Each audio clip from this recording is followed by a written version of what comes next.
안녕하세요. 김성겸 목사입니다. 산돌 성경 읽기에 오신 여러분 환영합니다. 오늘은 열왕기상 9장에서 11장까지의 내용 살펴보도록 하겠습니다.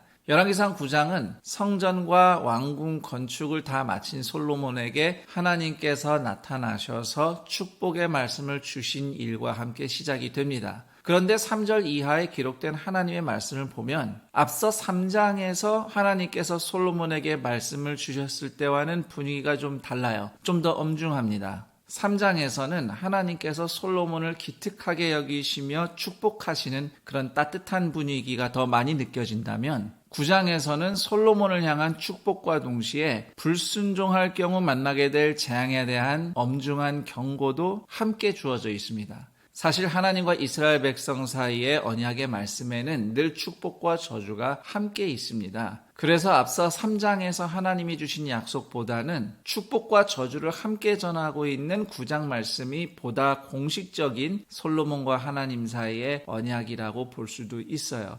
또는 중대한 과업을 이룬 솔로몬이 이후에 점점 타락한다는 사실을 우리가 생각해 보면 하나님께서는 지금 이런 때일수록 더 겸손하도록 엄중한 목소리로 말씀을 주신 것일 수 있습니다. 그러니까 그의 타락을 예견하신 하나님의 경고이자 앞으로 솔로몬이 저지를 죄에 대한 전조라고 볼 수도 있지요.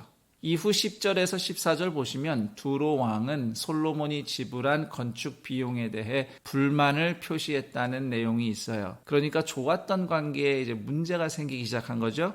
그리고 15절 이하에 솔로몬 왕의 토목공사와 부에 대한 기록을 보면 이스라엘이 분명 점점 부강해지는데 솔로몬은 갈수록 군림하는 군주의 모습이 되어갑니다.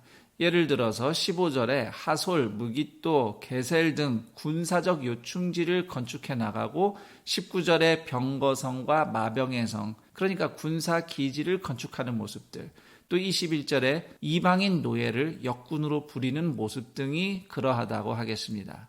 그리고 10장에는 스바의 여왕이 솔로몬을 방문한 이야기가 기록되어 있습니다. 스바의 여왕이 솔로몬의 지혜를 직접 시험하고 확인하면서 감동을 받고 솔로몬에게 큰 선물을 주고 돌아갔다는 얘기인데요. 사실 구약 성경 어디에도 스바라고 하는 왕국의 위치가 나오지 않습니다. 단지 신약 성경의 마태복음과 누가복음에서 예수님께서 스바의 여왕을 남방의 여왕이라고 언급하신 적이 있어요. 고대 문헌이나 고고학적인 발견을 참고했을 때 학자들은 스바가 오늘날 예멘 땅에 있었던 사바 왕국이었거나 아니면 고대 에디오피아 왕국인 것으로 추측합니다. 스바의 여왕이 솔로몬을 방문하면서 해준 말이 있어요. 9절 말씀입니다. 당신의 하나님 여호와를 송축할지로다. 여호와께서 당신을 기뻐하사 이스라엘 왕 위에 올리셨고 여호와께서 영원히 이스라엘을 사랑하심으로 당신을 세워 왕으로 삼아 정의와 공의를 행하게 하셨도다. 스바 여왕의 말처럼 앞으로 솔로몬은 하나님께서 그간 베푸신 사랑을 기억하고 하나님의 뜻대로 정의와 공의를 행할 사명을 잊지 말아야 했습니다. 그런데 이후 성경 본문은 솔로몬 왕이 엄청난 부를 쌓은 이야기만 소개해주고 있습니다. 특히 18절에서 20절 보면 자신의 보좌를 갈수록 호화롭게 만드는 솔로몬 왕의 모습이 그려지고 있습니다. 그리고 24절에 보면 세상 사람들이 다 솔로몬의 지혜를 듣고 배우기 위해서 예루살렘으로 찾아왔고 사람들은 그 지혜를 들은 대가로 솔로몬에게 온갖 예물을 바쳤어요. 쉽게 말해서 솔로몬은 하나님이 주신 지혜로 돈만 벌고 있는 겁니다. 앞서 3장에서 하나님께 지혜를 받은 솔로몬 왕이 비천한 자를 위해 정의로운 재판을 행했던 모습과는 분명히 비교가 됩니다. 그리고 26절에 엄청난 병거와 마병을 모은 솔로몬, 특히 28절에서 애굽으로부터 말들을 들여온 솔로몬의 행보는 이스라엘 왕은 병마를 많이 두면 안 된다. 또 병마를 많이 얻겠다고 백성을 애굽으로 돌아가게 하지 말라고 명하는 율법의 말씀에서 어긋난 모습입니다. 결국 11장으로 가면 솔로몬 왕의 본격적인 배교가 고발되고 있습니다. 솔로몬은 바로의 딸 외에도 많은 이방 나라 공주들과 결혼을 했어요.